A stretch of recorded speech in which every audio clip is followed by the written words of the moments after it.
That was a pretty spectacular introduction. It's the favorite one I've ever heard. I particularly liked hearing Ojibwe words. Before we begin, I want to talk about 4 books that I am sometimes rereading and also reading that I think are very important. The screen went black. What is that? We can see you. Oh, you can still see me? Yeah, you're okay. Okay. Okay. The first one is Memory Serves, which is the speeches of Lee Maracle, which Smaro edited.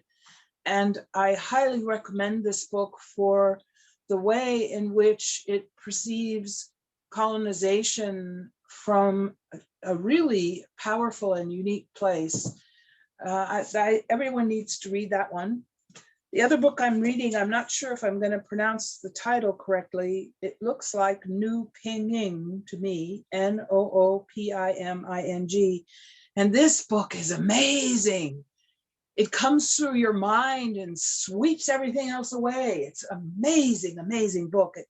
It's the first time I've seen the English language transformed into an actual spirit. It's very, very interesting book. So both of these books are available in Canada, and perhaps afterwards, Smaro can put a link up so people can find out how to get them, because it's really difficult to get Canadian books in the US.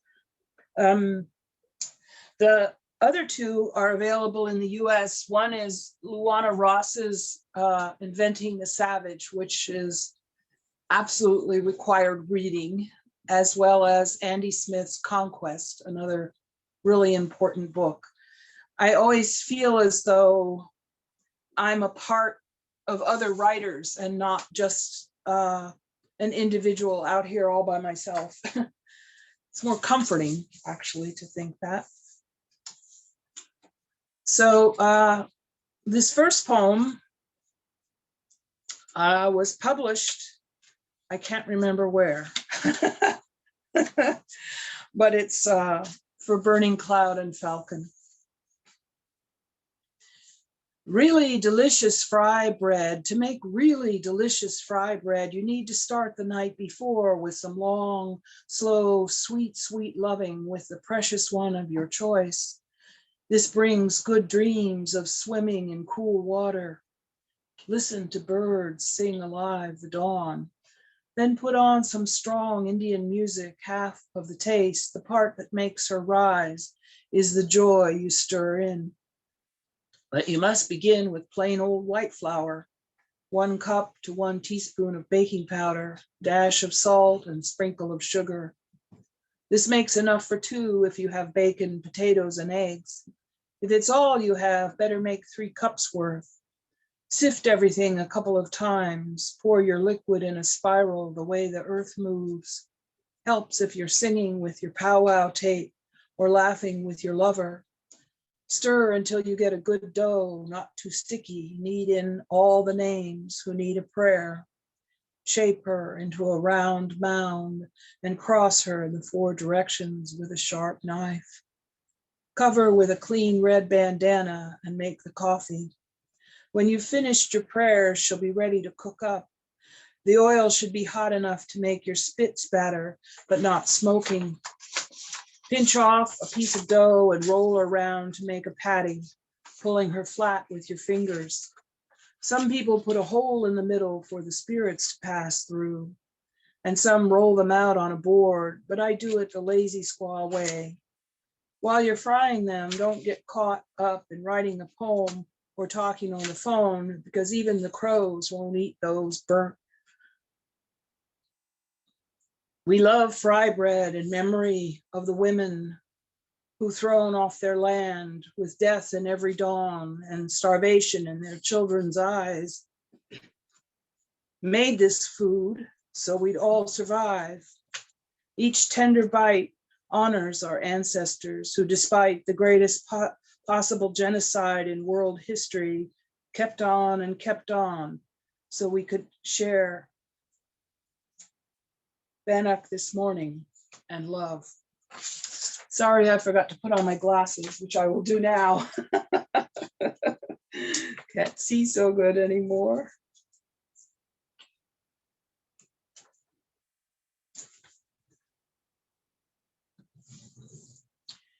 I lick up every last grain of Menominee from my bowl. Some things should not be thrown away.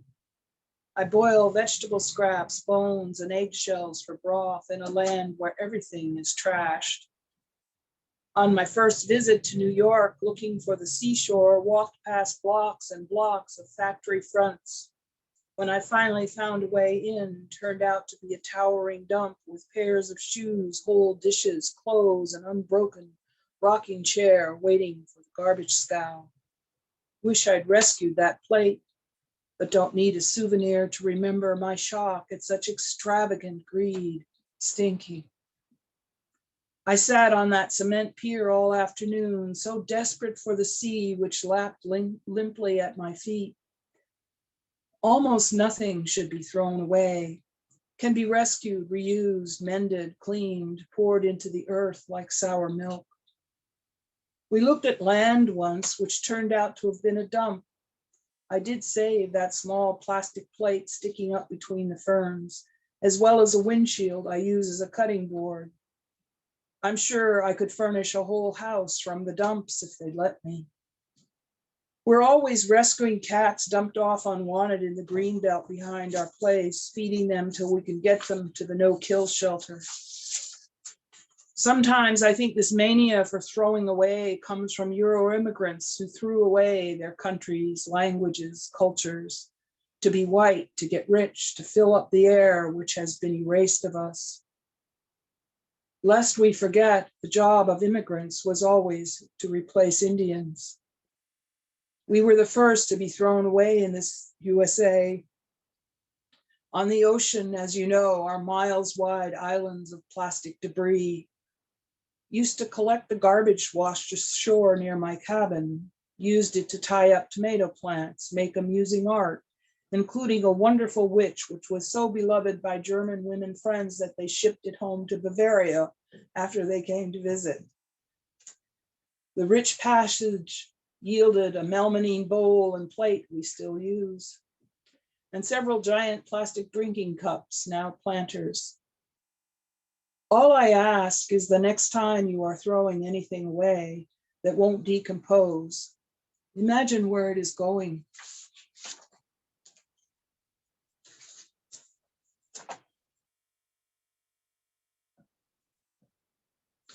Turtle crawls through a rainbow knot of need, panting for desire, paws numb with longing. She goes slowly, carrying age kneaded by pain, swollen with mistakes. Turtle's back is a crisscross of love. She is heading toward the ocean, has laid her future into sandy nests. Facing a sea of time, Turtle prays for a few more years of moving with the tides, with the eye of thunder, watching, turning over drops of joy.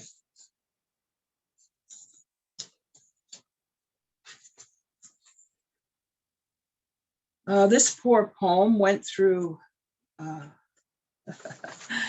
the editing process, as it is called, by someone else who didn't like how blatant it was. So I've edited back to its original blatancy.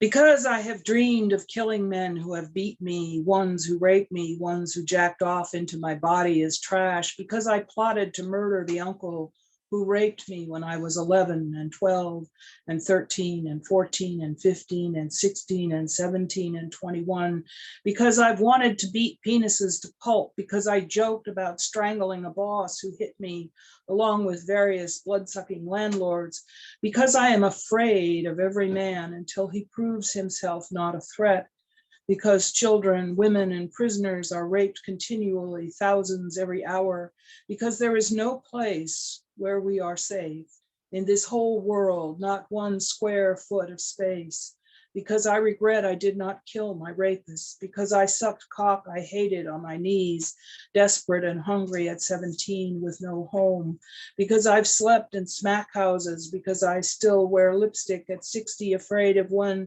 men might do to me if I don't try to be pretty. Because I still weep for you years after you were murdered, because you too were pimped out by a lazy butch who wouldn't work, because you were right about all their corruption, attempts to drive us crazy, because 30 years later, the exact same behavior in a man is called randy and frisky, while for a woman, it is still called being a filthy whore. But mostly because they made a movie of your life without your permission, using you to make a lot of money and fame for themselves, which was another rape. Because you weren't crazy, just fucked. No one believes the truth no one wants to feel, which is rape is common as bread. Because every single person in your life betrayed you, except one friend from girlhood. Because men are often scum. I want to say they usually are and can't, because all the cards are stacked against us. I still long to murder rapists with my bare hands, because no hooker is a monster. I salute you, my comrade, who died a hero of this war between the sexes. This is in honor of Eileen Wuornos.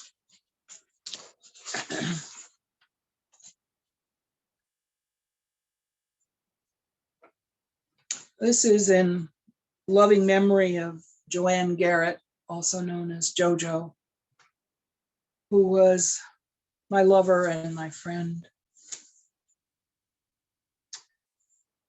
The last time we went fishing was at Wildcat Lake, when you told me you were dying of cancer, though you outwitted doctors to live on for a grace of years.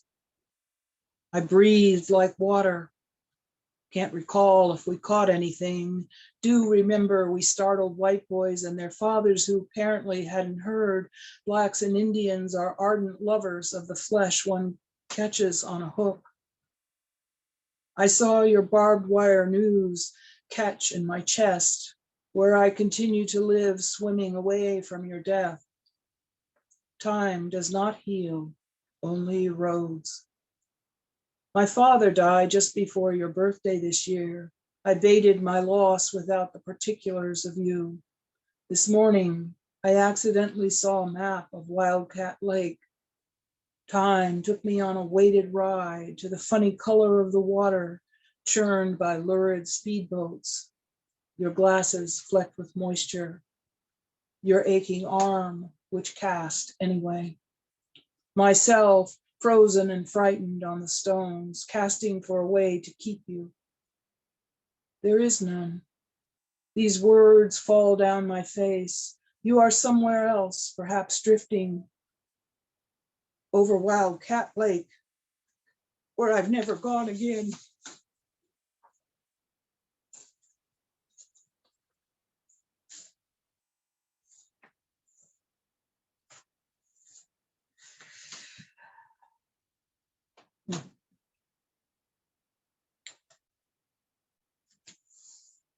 Part of the trouble of being 74 is how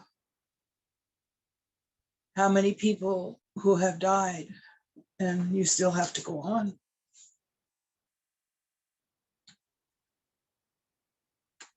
So I don't know if any of you have FBI files, but I do. And so, of course, this poem is called Information, which is not in my FBI file. This morning, 2 baby red-headed woodpeckers were dead, their bodies blue, fragile, covered by a faint, thin down.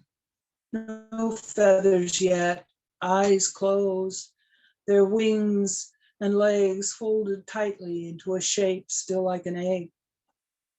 I lay down and cried, crying now against the cruel rush where to weep for dead baby birds is caught in the throat of murdered women, murdered children, rape survivors, murdered queers, murdered brown people in the arms of our mother, bludgeoned and crushed by violence, famine, arrogance, greed by all the government's many drugs and many lies. While the rich take too much, steal our beauty to sell to one another and to us. Choking to death, I want to be a normal, clueless, able-bodied adult male bozo, safe, white, straight citizen of the USA, with his own home and time to worry about what color his next new car will be. Rushing past this jagged hour, bursting with his importance, cold, hard, and ready for anything, sure that none of this is his fault or to his benefit, his rabid innocence and abuse to everyone outside the narrow prison slit he believes is the real world. Unaffected by the mother and father birds frantically rushing up and down the tree trunk, making sounds I've never heard. Our shared grief is my only comfort as I fret about being late to work again in order to write this. May I break an opening in your day for you to cry also, even as their torture continues to wound us. I will not relieve our secret.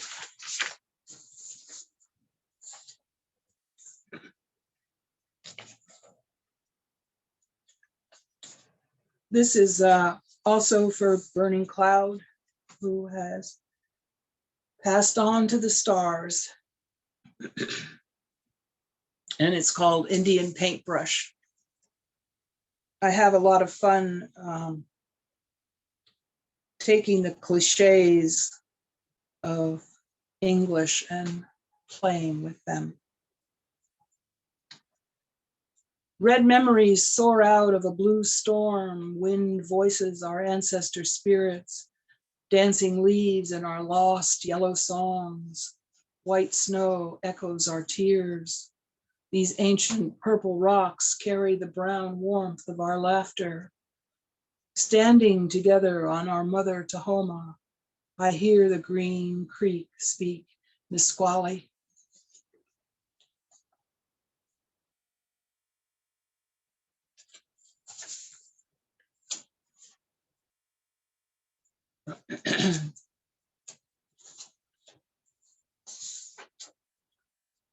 A couple of years ago, I was asked to go to one of the Ivy League schools. They occasionally, I don't know what they want me for, but anyway, they ask me places like that. And so right before I went there, I was very frightened, of course, because I expected it to be an ordeal, as a lot of these universities often are. And so I said for Colgate, but actually this isn't even about Colgate. Living a long life means you've lost your comrades, your matrix, those who agreed with you about the shape of the world and of words. The riptide has taken everything, even some of your memories, some of your enemies. You continue to make new ones, stubborn to a vision which wasn't yours alone. There was no goal of normality, no idea of marriage or military service, both so similar. You screamed instead for justice, that word as loaded as truth, as freedom, with thousands of years of torment, oppression in every breath. Your blood boils with the raped, the tortured, the dead. Kind people suggest yoga, meditation, prayer, without noticing that once you unfold from a pose, get up off your knees, open your eyes, cruelty lurks continually hungry to rip out your heart and laugh. I don't want to be serene. I want to be free. They are not the same.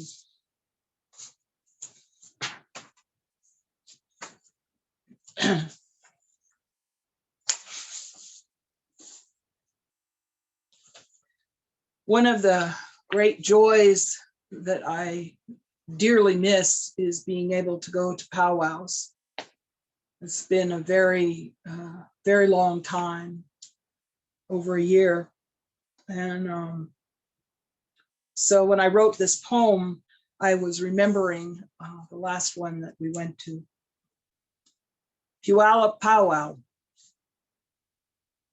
Their feet butterflies flitting with earth as they whirl in a vast circle of survival, dancing to live in unison and separately at once, dancing to speak, dancing various multicolored stories, dancing a gift in the circle of the drum of our joyous sun.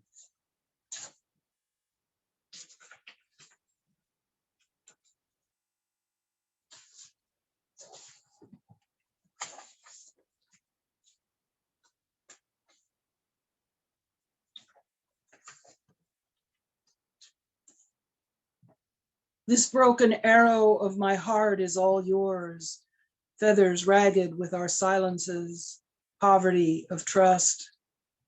We know Indians, our own bodies, as shifty, unreliable, cold, unloving savages. We shift these oppressor weapons in our worn hands, cutting each other and ourselves, looking through blood to see where we might be safe enough to drop them without harming anyone. Between us, an unspoken wall of dead. Millions of our relatives taught us this numb endurance of guns, rape, cavalry raids, which is called the taming of the Wild West, over the mute protest of our souls. I want to honor you, become a scaring hawk with gifts of wind. History hoods me in the dark, groping in fear, for flight we are not allowed. How may Indigenous women, survivors of death camps, embrace time and laugh together, pulling out the poison along the shaft of our breath?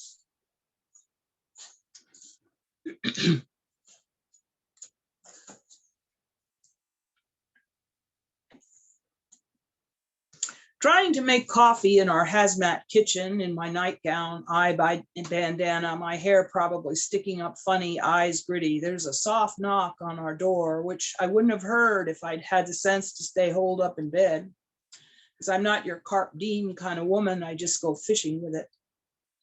Afraid that this was our nasty landlady who's lost the rent check again, I opened the door, which has no safety peephole, to a bouquet of a beautiful Black woman smiling sweetly.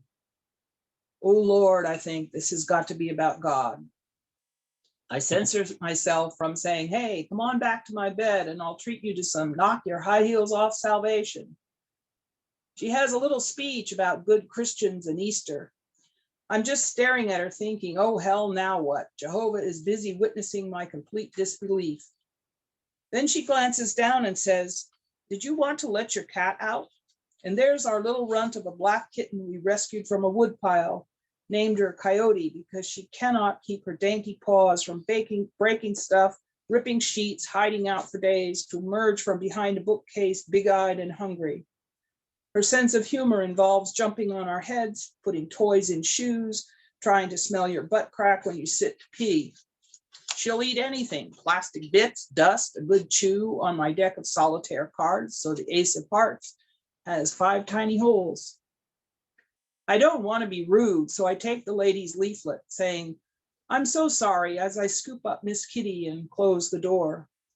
I tell you, there's nothing like Coyote for saving you from Jesus.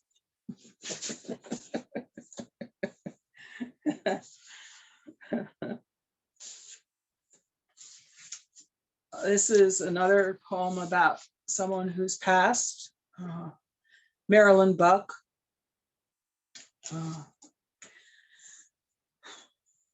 Who was not allowed compassionate release to die at home. When they wouldn't let me in to see you, I sat outside on the cement bench staring at silver glints bouncing off the double row of razor wire coils. It was almost beautiful. I'd driven 3 hours when I heard you were dying. I listened to frogs who sang in puddles, wondering if they ever got out of there without being cut. I remember Audre joking bitterly about all the one-legged birds in prison with you all. A bony cat came along on your side of the prison, patrolling exactly as a guard would, sniffing. Followed the foot-wide space until I couldn't see her anymore, probably hoping for mice. The cat doesn't ever get out either. I could feel the chocolate bar in my bra I'd hoped to smuggle in for you melting. Started laughing with hysteria, shaking in this cruel absurdity of facts. 70% of female inmates in federal lockdown are serving for nonviolent first offenses, mostly drugs, bad taste in men, poverty. Those guards can't get another job paying so much. Why else would they lock themselves up in such a deadly place? There are no upper-class guards. Pays well to torture for the safety of the rich. The man who kept me out is descended from slaves who didn't seem to feel the irony of his position as overseer. The amaryllis near my typewriter has grown 4 inches since I left to see you. The bud is beginning to swell. This, like the man who kept me out, is also from Africa, brought by the same colonizers. Suddenly, the wire was sharp, evil. Red tears flooded my mind as I drove away. Didn't ever see you again.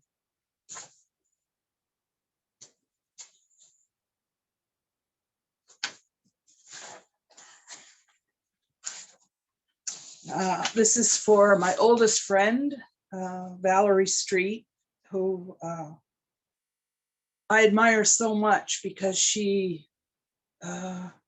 so filled with hope. I don't know how she manages it. She's my age and has been through a lot. So anyway, this is for Valerie. Caught in ticks of a stranger's clock, dripping, insistent, terror rips me from sleep. First light birds shake frozen city air. Their new songs flush the sky into rosy hoop dancers. Dry, mean voices pile invisibly as the black ice which kills. Listen for the dark echo of a hidden moon, hearing a cough of an engine which grinds to nowhere in deep snowdrifts of sadness. Pull out of this rag of shaking sweat. Spirit beats in our ears. Blue vein of life throbs without excuse. Make a silence to hold me. These lying tricks inside applause are roars of oblivion. Make wind from loneliness. Make fire with dreams. Make earth from memory. Make water with words.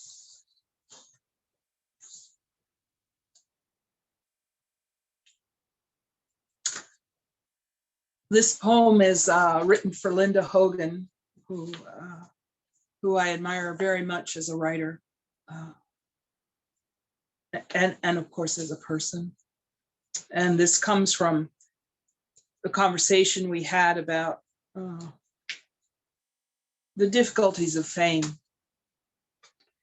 From the outside, fame looks like it's a great big party, but from the inside, it's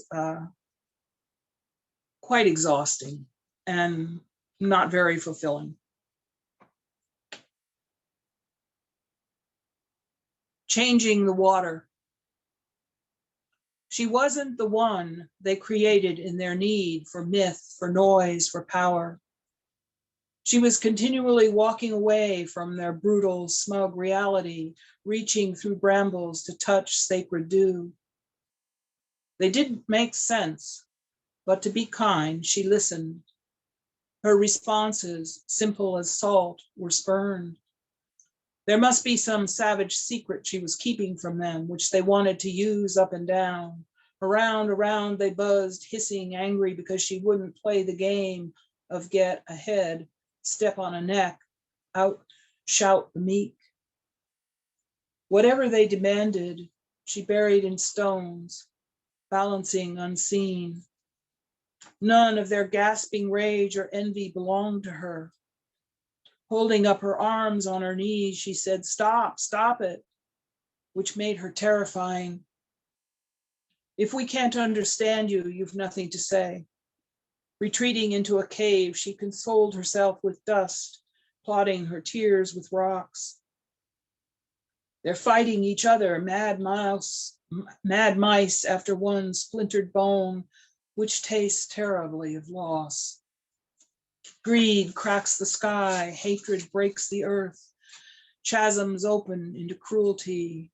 She looks miles away, musing into random music. Whatever she believed she was doing, what she wanted, what she needed, was a balm of singing streams of words to bind souls clear.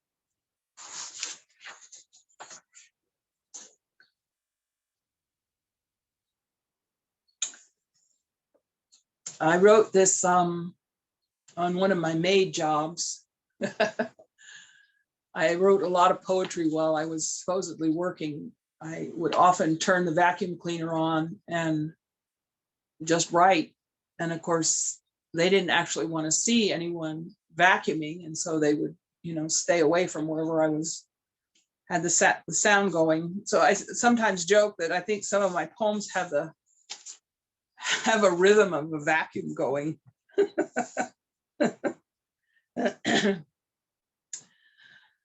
Awakened by cedar trees bowing in wind, birch leaves turn light side up. Feel life inside, grass head swooping. There's moss, an eagle intent on someone to eat in a tide flat. Wild roses bloom as they have for thousands of years. We are only a breeze. Be here before we're gone.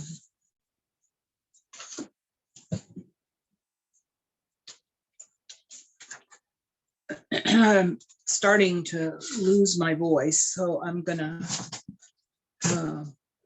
move pretty quickly through and just read the things that I really need to say.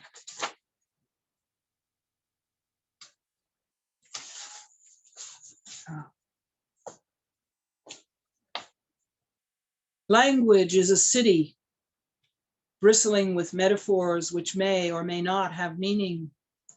Cliches hang out in the rich part of town where no one thinks about how their money is a weapon. Nouns and verbs protest the endless status quo which sits on our heads, spitting at our lives. There are stories we need to know down every alley and street, words rattling with the rats in the walls. Talk, talk, talk. Most of us can't listen.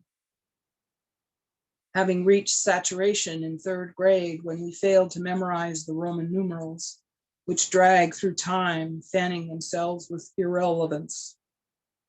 Anger's been a bone in my throat. My voice soars sometimes, weaving cacophony.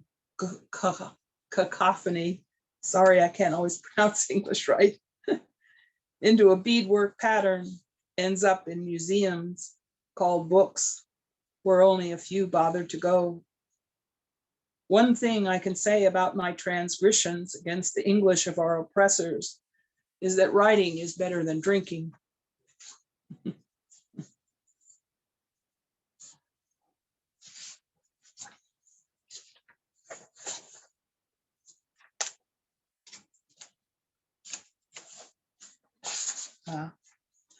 This is in honor of Dr. Gloria Joseph, who is also in the stars. She was a very, very dear friend to me, especially after Audre died. we shared that terrible hole in the universe. Waiting for buds to bloom breathlessly, seducing me into falling in love with time. A soft breeze flings leaves in ballet twirls. Stretch me across this moment. when tomorrow leans around the corner as all the betrayals yawn sleepily, fading into a nod. Place me in these shadows where flowers hover, ripe to burst me bare.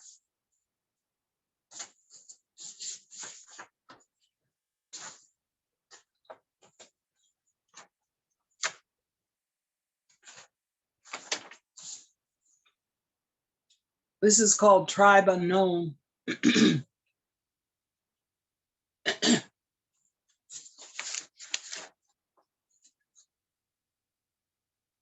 Surprising how two little words can leap from white space, burn a laser scar deep in my eyes until I can't see for tears. Others insist on naming rage. I gnaw off my poetry leg, reading a book which believes that empty space arranged just so is solemn, holy, pretentious. I find this pretentious as I crowd my words to fit in as many as I can, unable to bear dead trees used for conventional blank title pages, which I fruitlessly argued against. There is no time to waste space. She is already full of the wastes of colonizers, conquering another time and place, looking for someone else to sell, own, proclaim. They haunt us with television footprints across our grandmother's face. These words, tribe unknown, stab into an afternoon when I foolishly thought I'd chosen a book I could swim through without pause or wet cheeks, hungry to hear another song. I'm trapped in this no funhouse mirror, pressing into my body, cutting in sorrow with an old precision of space taken, and taken from many tribes unknown. Anonymous dead dressed in doeskin, a woman's brown hands reach out begging for food. She moves in my throat, her dark eyes wet, looking for a way out, a voice to be remembered. Some of these trees whose curves allowed them to escape the first clear cut may whisper her name with needles outstretched. Do you feel my grief, or are you staring off into space, anxious for me to grab the fruit of conventional wisdom and turn my scars into charm, smiling for you? How can two words run red toward nightfall, echo on the moon as she rises, keep me awake until dawn in this white, white space where we fight to breathe without bleeding to death from words?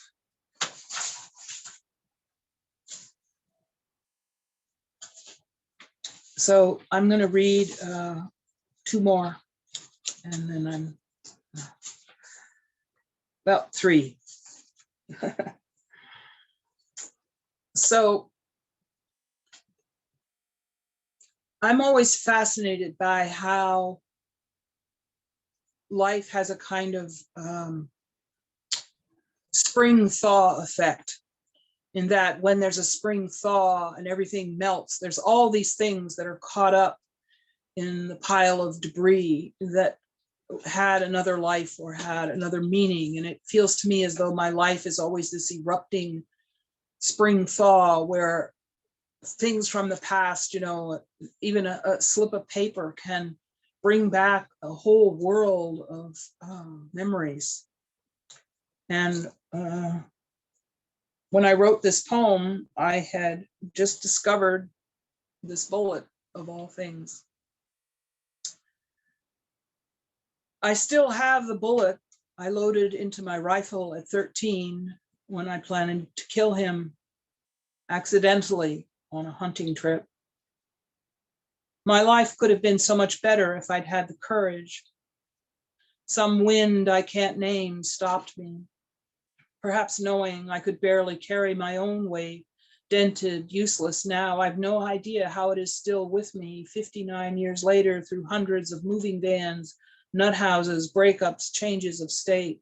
I've lost so much I can barely go to funerals. Yet here in this moment, when I was sure I needed to murder him, when I felt it would illuminate my life with freedom, when I knew his rapes would go on and on. Clearly, I remember leaning into a live oak tree in the autumn light. I took the bullet out of the chamber, put it in my pocket, and reloaded. I felt I shouldn't kill a deer with that hatred, which I am staring at now on my desk. The wind must have been protecting me from becoming him.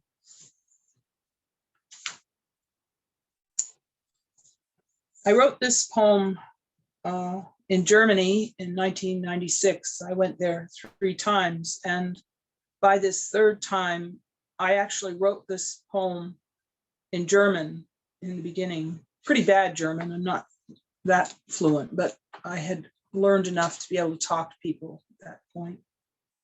And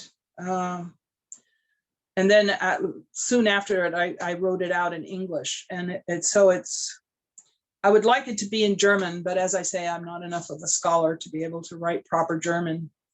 And I have arguments with the German language, which will not allow the moon to be a female. So anyway, this is Danke Roschelshausen. Under our feet, tree roots passionately embrace earth, hold all of our lives together as one. I lean into a birch, listening to water which has flown in the sky, flowed over these stones, return to fly again, longer than we remember. Above us in new spring leaves, birds wildly sing of this beauty rippling our souls, expanding to disappear with light after rain. Each breeze a message from creation to move softly, kindly through our days, to give ourselves moments for a dance of water bugs waltzing in reflections, to lose our minds in small black tadpoles wiggling in shallows. Nothing is more important than this thunder and moments of sun who call us awake to these lessons of earth. She holds us. All we are belongs to her. And I want to close with a poem. I don't remember what student group this was that I went to speak to, but I want to give this to everyone who's here listening with us. Prayer for her students. The unbearable light of failure pours across my hands, twisted with scrubbing and lost hope.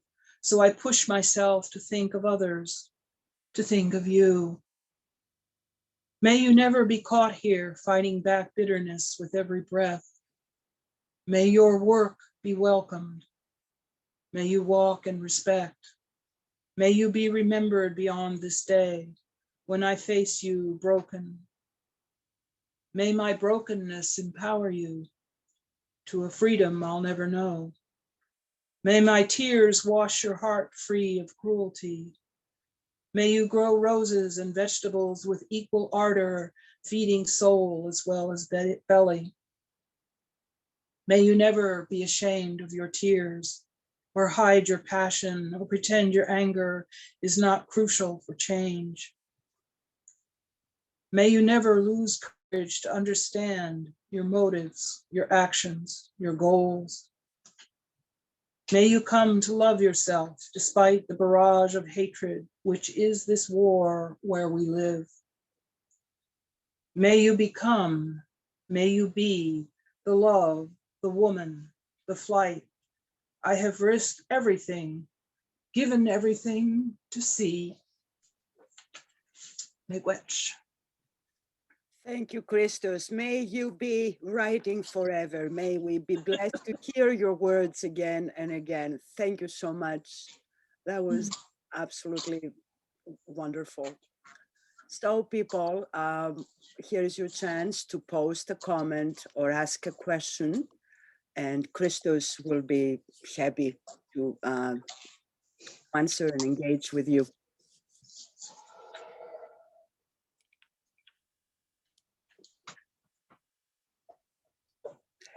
So there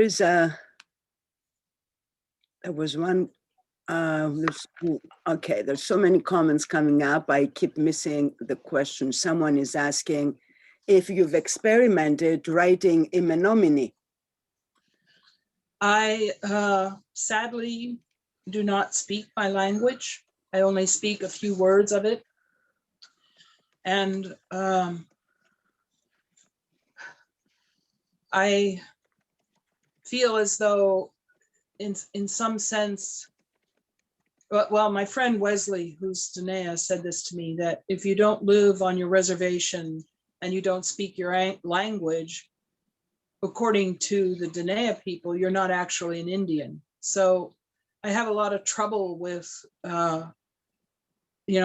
the position that I'm in, because I'm the result of my mother and father having sex one night, and I had nothing to say about it.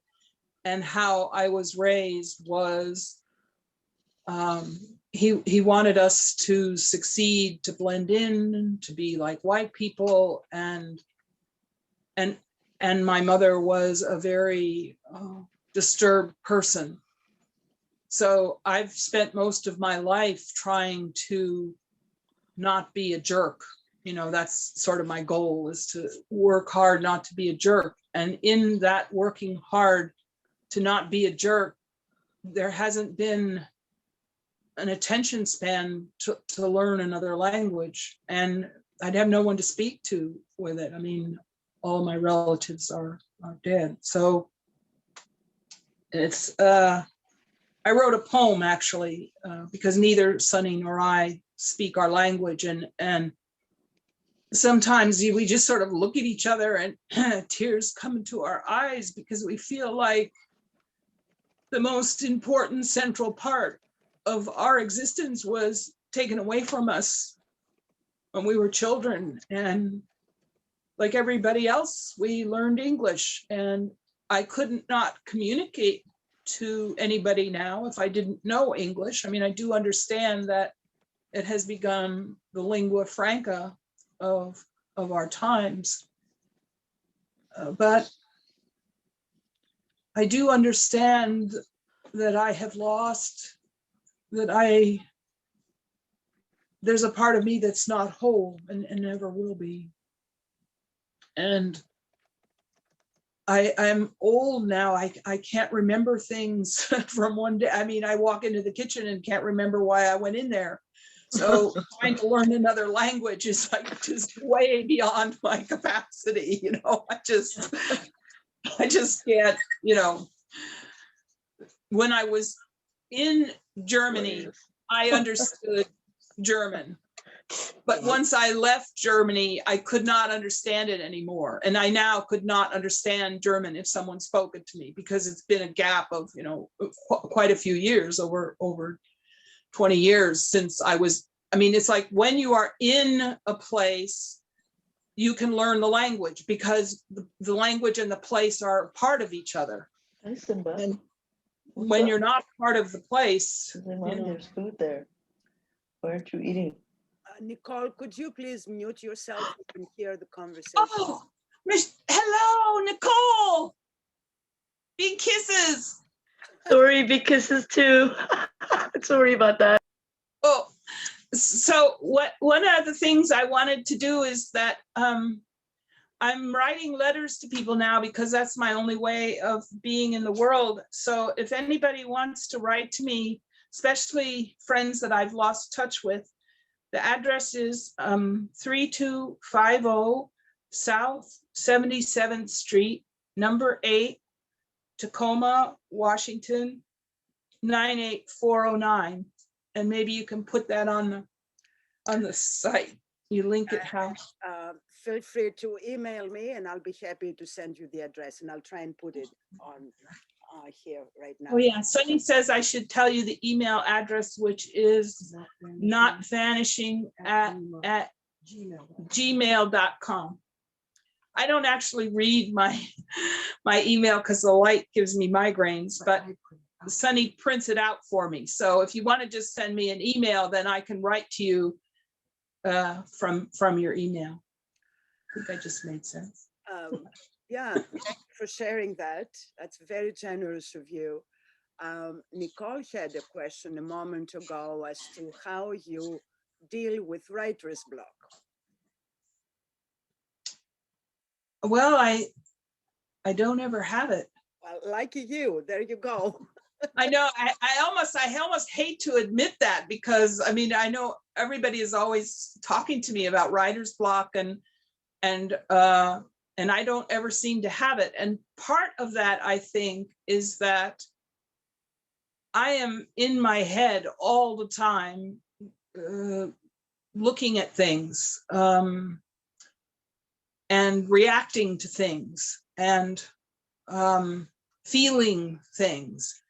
And I think that when you are feeling, you can write. And some of what used to, I didn't used to write as much as I write now, and it was because I was not wanting to feel things that were uncomfortable to feel.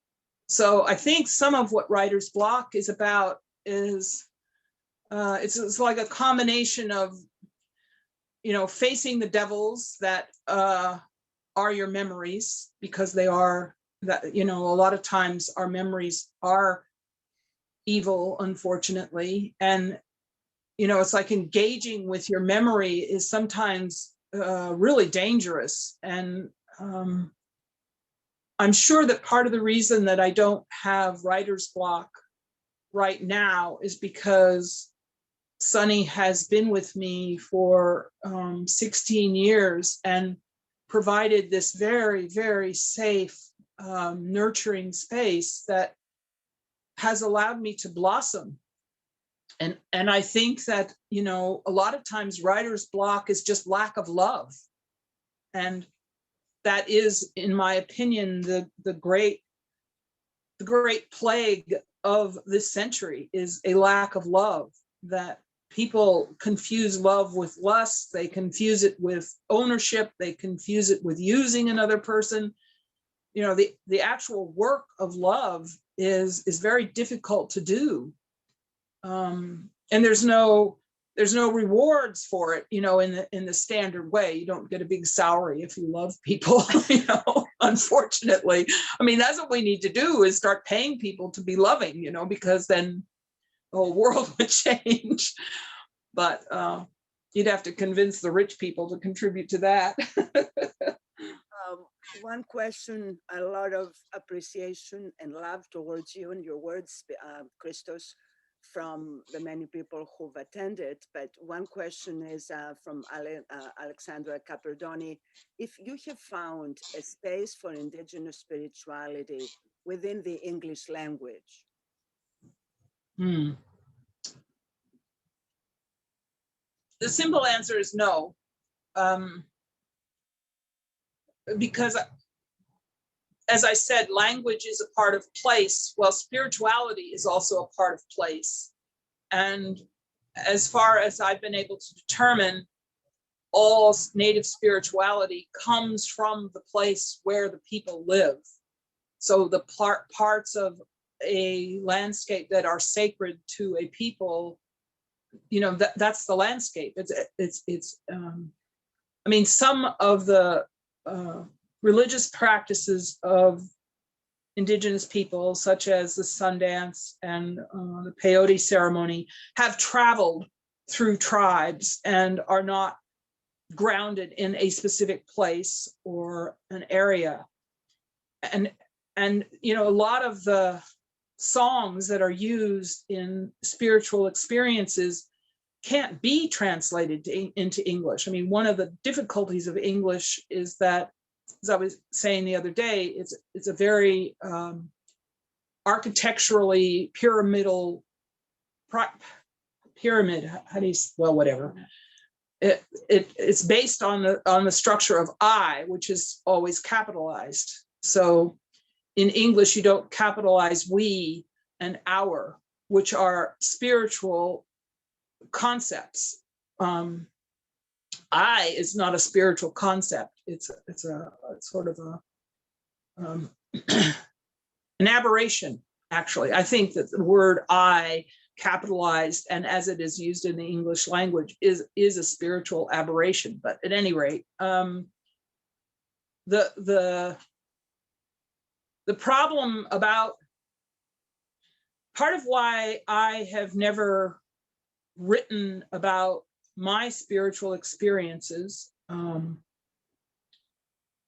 is that, I don't know how to say this, there's a secrecy, I guess secrecy is the right word, where because indigenous religion was so assaulted, powwows came out of the Sundance being outlawed.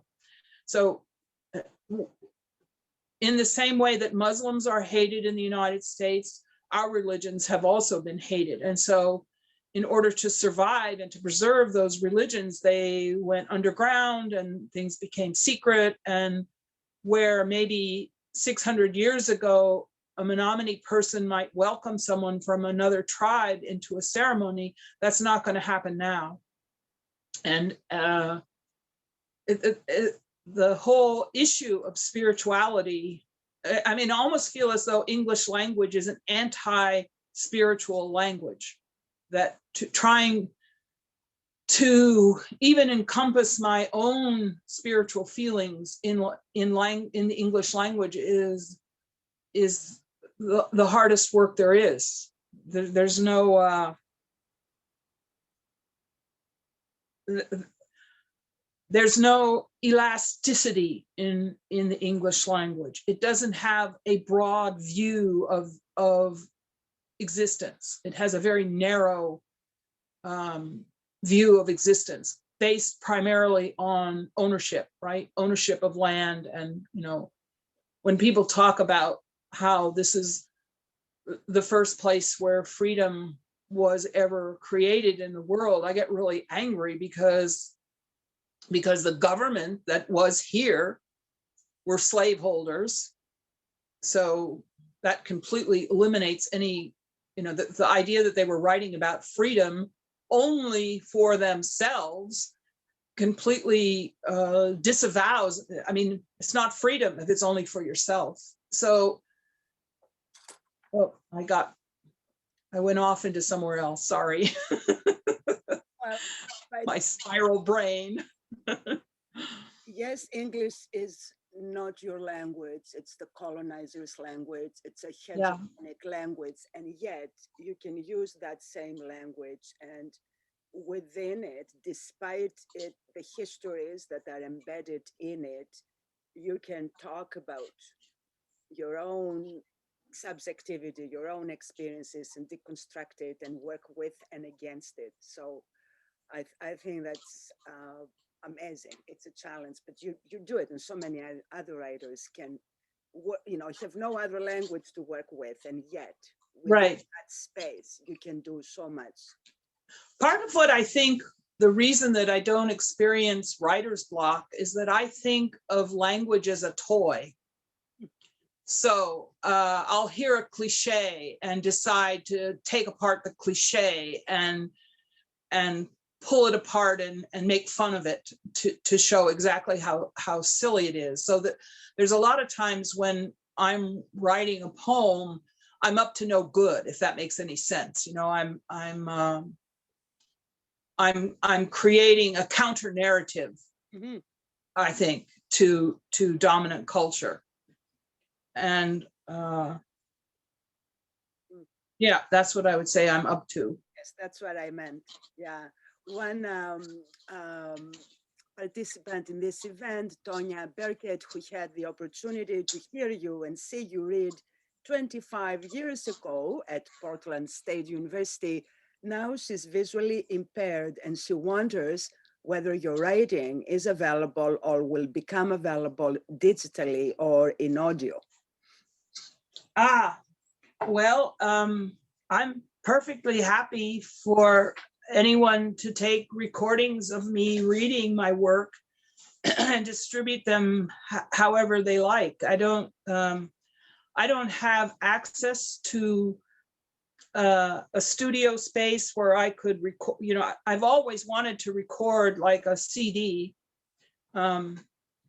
but I don't have access to that, and I don't at the moment have the capital for that either. So we got a leaky roof, and that's the thing that we need to deal with first. So any other comments, people? Any questions?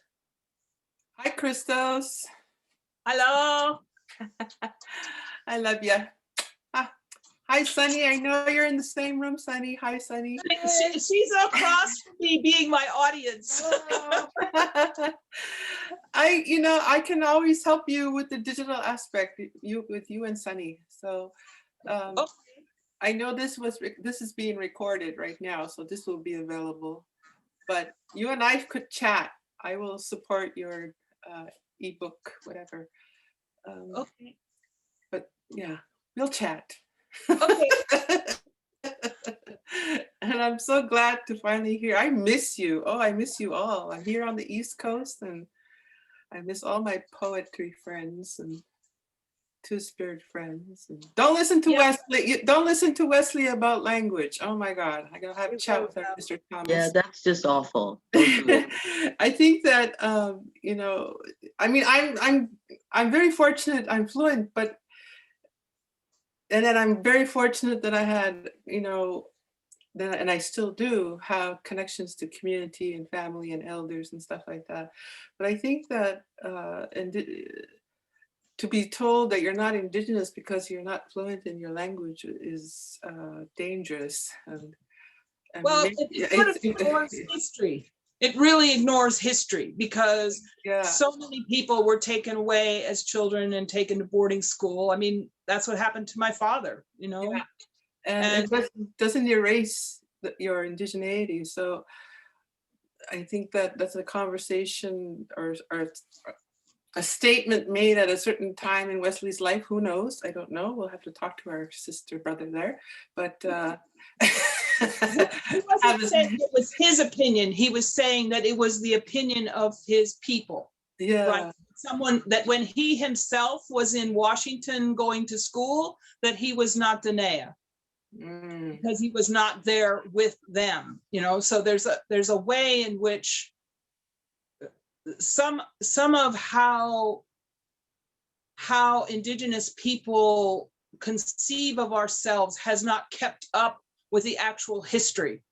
So for instance, Sunny was adopted by a white family when she was 3 years old, and they made her life a living hell, and they told her she was white. She thought she was white until she was like 30 years old. And all her life, people were racist against her, and she didn't understand why, Yeah. So, people do things and make fun of her and, all sorts of stuff. And she was just thinking that it was something wrong with her. She did not understand that it was racism until Ramona Bennett got the adoption papers and everything became clear, and she found her real family and so on. But so the real histories that we are living even now are not easily, they're so complex. You can't fit. You actually, I don't think, could describe what an Indian person is in a few sentences, right? Because there's so much. People got mad at Sunny's family at one point and threw them out of the rolls of the tribe, right? So, there's all this personal human stuff that goes on, right? That is all tied up with identity. And sometimes I think that, I remember I was very distressed when some academics in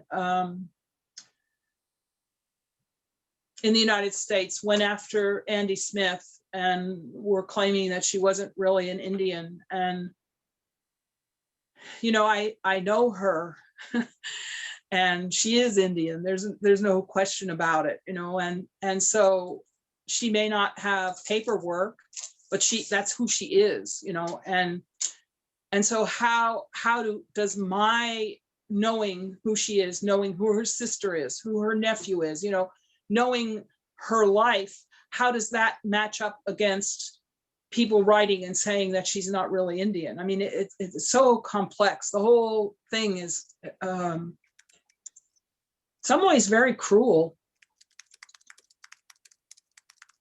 Yeah, I think that I mean, that's a whole other subject about claiming indigeneity. There are people who are not really indigenous, but love the culture and have falsely used it to their own benefit. And then there are those who were adopted out and never knew their culture, who are indigenous. And you know, the 60s scoop has brought back many of our you know, relatives from all across North America.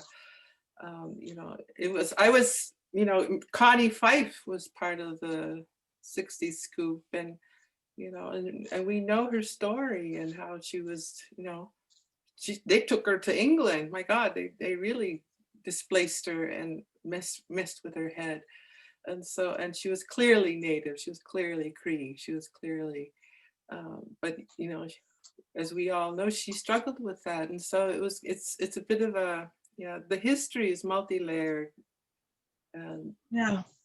It's And there's so many of us who are wounded by that history and try to figure out how to make the best of our lives, even as wounded people. And a lot of those wounds, they just don't heal, you know. And I always joke that if you ever doubt whether I'm an Indian or not, just ask a floor walker who's following me around, because he'll tell you the truth, you know. So anyway, yeah. Yeah, I have the same similar. I was really glad when checkout cashier stands were invented, so that I didn't have to deal with the racist cashier. Right. Yeah, exactly. And it's like, okay, great. Now I'm removed from the racist, and I can check myself out without having to deal with the racism just for getting groceries. Yeah. And you have no choice. Like, I live in the country. There's only 1 or 2 places I can go, and I don't have a choice. I have to go to where the racist works.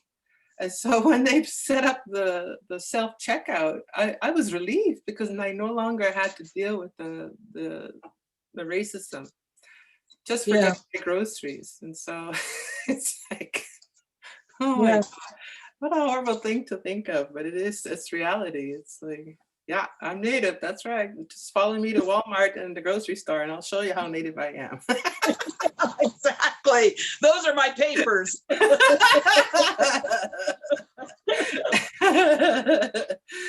Oh my God. Okay, I'll shut up. Sorry. I was going to say that a lot of people are really interested in having access to this recording. Pardon me. I haven't discussed the details with Chrystos. We will do that, and then we will find a way to make her poetry, this reading, and maybe more of her words available digitally. So don't hesitate to get in touch with me, not right away, but in a short while, and I may be able to have some news for you. So thank you all so much for being here. But above all, I want to thank Chrystos, of course, and Sunny Birdstone for making the technical aspect of this event on Chrystos' side visible and possible and accessible. So thank you so much, Chrystos. I wish you had, the opportunity to come to Toronto. Maybe once the pandemic is behind us, we'll make that a reality.